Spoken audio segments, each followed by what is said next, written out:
Court में एक याचिका दाखिल की गई है समीर वानखड़े और एनसीबी के सुरक्षा को लेकर।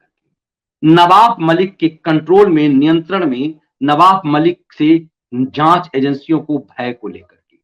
लेकिन क्या ये सचमुच ये भय किसी शाहरुख खान की ताकत की है? क्या दाऊद वुड, कराची वुड के अंदर किसी शाहरुख खान के बेटे की का भय इस कदर है, इस कदर का भय है कि पूरा सिस्टम इस रूप में डर रहा है? एक सुप्रीम कोर्ट में एक याचिका दाखिल करके यह मांग की गई है कि एनसीबी जो जांच कह रहा था शाहरुख खान के बेटे के चर्ची नशेड़ी होने के मामले को, उस मामले में अब पूरी जांच एजेंसी डर गई है। एक याचिका दाखिल करके एक एमएल शर्मा नामक एक वकील ने एक याचिका दाखिल करके कहा है कि इस पूरे मामले की सीबीआई जांच की जाए कि क्या एनसीबी के गवाह अब डर गए हैं। एनसीबी का गवाह कौन होता है?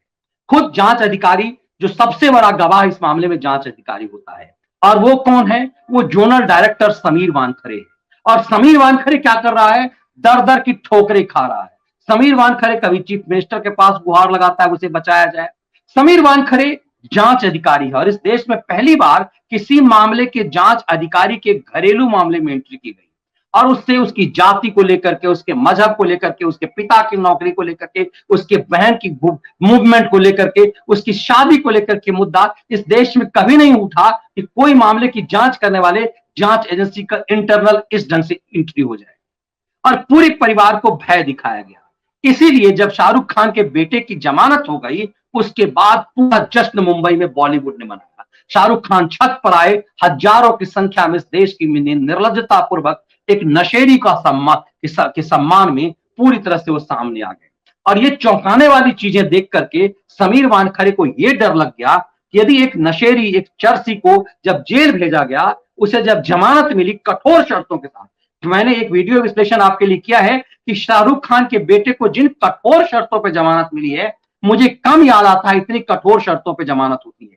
लेकिन इतने कठोर शर्तों पर जमानत, मैंने वो तमाम 7-8 आपको शर्त गिनाए हैं। एक वीडियो खास करके रिव्यूज मीडिया पर उसका अलग से विश्लेषण है कि कैसे इतने कठोर शर्तों पर उसे जमानत मिली है। इसके बावजूद जो ही वो बाहर निकला है, छत पर शाहरुख खान जाता है, पूरी भीड़ जो उसके घर के सामने होती है, और समीर वानखड़े को इन सब चीजों से भी डर कि क्या समीर वानखड़े इस मामले का जांच अधिकारी है? क्या उसकी हत्या की जा सकती है? क्या समीर वानखड़े के ऊपर किसी ढंग से ऐसे केस में फंसाया जा सकता है? तो याचिका दाखिल की गई सुप्रीम कोर्ट में, उसमें मांग की गई है कि इस पूरे केस में एक व्यक्ति जो इन्वॉल्व है वो नवाब मलिक है, और नवाब मलिक राज्य सरकार का मंत्री है। याचिका में कहा गया है कि राज्य और राज्य के मंत्री संविधान की रक्षा के लिए बाध्य होते हैं, जांच की आपराधिक प्रक्रिया को हस्तक्षेप करने के लिए नहीं। और पूरी तरह से नवाब मलिक को इस मामले में काउंटर किया गया है कि कैसे नवाब मलिक ने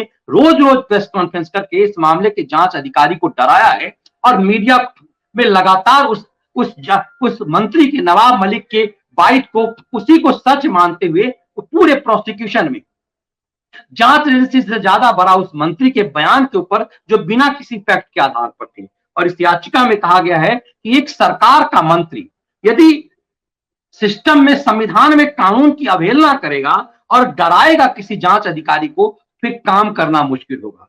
इसीलिए कहा गया कि कोई मंत्री ऐसा काम करेगा तो जांच कैसे होगी। और याचिका दाखिल करके कहा गया है कि इस मामले के जितने भी गवाह हैं, अब गवाह समझिए कौन होते हैं। जैसा मैंने कहा, इस मामले में जितने पुलिस के गवाह हैं, जिसमें खुद आईओ होता है, और इस मामले में इन्वेस्टिगेटिंग ऑफिसर जो है खुद जोनल डायरेक्टर समीर वानखड़े हैं, जिसका पूरा परिवार त्राहिमाम कर रहा है, जिसकी खुद उसकी जो पत्नी है समीर वानखड़े की, वो रामदास अठावले जो मोदी सरकार के मंत्री हैं महाराष्ट्र कोटा से, उनके घर पर गए क्योंकि वो दलित कोटे से आते हैं और प्रभावशाली हैं। उनकी पत्नी खुद चीफ मिनिस्टर से गुहार लगाती है। मतलब एक जांच अधिकारी को इस कदर डर है, इस कदर भय डराया गया है, तो क्या भविष्य में कभी कोई बॉलीवुड के नशेड़ियों पर कोई हाथ डाल पाएगा?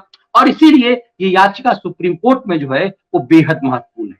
और कमाल की बात यह है कि जिस देश में दलितों का मुद्दा और मुस्लिम होने का मुद्दा उठाया जा रहा है, उसमें यह कहा जा रहा है कि समीर वानखड़े मुसलमान है।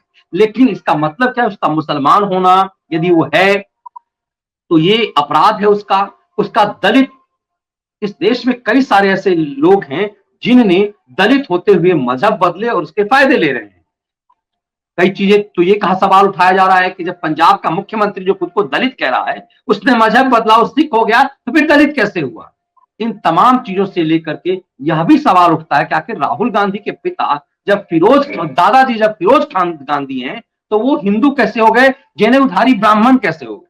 राजीव गांधी ने कभी दावा किया हो या ना किया हो, लेकिन राहुल गांधी ने चंदन लगा करके टीका लगा करके यह भी दावा करना शुरू किया। ये भले ही कुछ 2-4 महीने के बाद ही त्रिपुरा कांड ने उनके रंग सियार वाला मामला सामने रख दिया कि जो बंगाल पे नहीं रोया हो वो त्रिपुरा में बांग्लादेशियों के उत्पीड़न पे रोना शुरू कर दिया मजहबी आधार पे। ये तमाम चीजें दिखाती है कि इस देश में कैसा माहौल बनाया जाता है और इसीलिए ये याचिका अब सुप्रीम कोर्ट में है। तो क्या सुप्रीम कोर्ट में अब शाहरुख खान के प्रभाव, शाहरुख खान क्या पूरा सिस्टम से बड़ा हो गया? क्या बॉलीवुड का पैसा पूरी मीडिया को खरीद सकता है? और इसीलिए इस याचिका में दाखिल करके कहा गया है यदि इस तरह से जांच अधिकारी दबाव में काम करेगी तो किसी भी अपराधी को कभी सजा नहीं हो पाएगा। इसीलिए इस पूरे मामले की जांच सीबीआई से कराई जाए और सीबीआई से जांच करा करके ये पता किया जाए कि क्या एनसीबी जैसी संस्था भय में है। यदि एनसीबी जैसी संस्था डरी हुई है तो फिर नशेरियों की, चर्सियों की, इस के अपराध की जांच आखिर कौन कर पाएगा।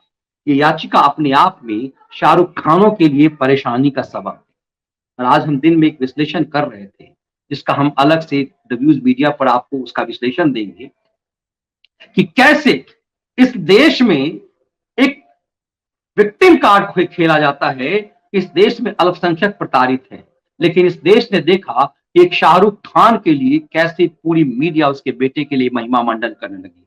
ऐसा लगा कि राज्य और संविधान से ऊपर एक चर्सी हो गई, उसका महिमा मंडन हुआ। लेकिन वही शाहरुख खान, आज सतीश चंद्र मिश्र जी ने बहुत बेहतर बात शाम के विश्लेषण में बताया कि वही शाहरुख खान जब अमेरिका जाता है तो उसे नंगा करके उसे चेक किया जाता है।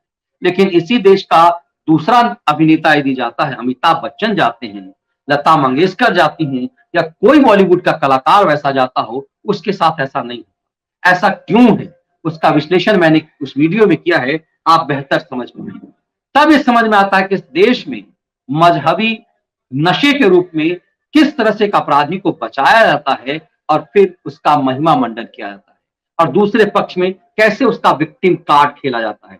लेकिन यहां महत्वपूर्ण ये है कि नवाब मलिक जैसा एक मंत्री, राज्य सरकार का मंत्री, जिसका खुद का दामाद आपराधिक मामले में फंसा हुआ है और उस मामले का भी आईओ चुकी समीर वानखड़े है, इसीलिए अपने दामाद के मामले के लिए बदला लेने के लिए उसने बॉलीवुड का इस्तेमाल किया, उसके पैसे और पावर का इस्तेमाल किया, फिर मीडिया में बॉलीवुड का पैसा झोंक करके एक अपराधी के लिए, एक चर्सी के लिए मीडिया ने नंगा नाच किया और ये बेहद शर्मनाक था।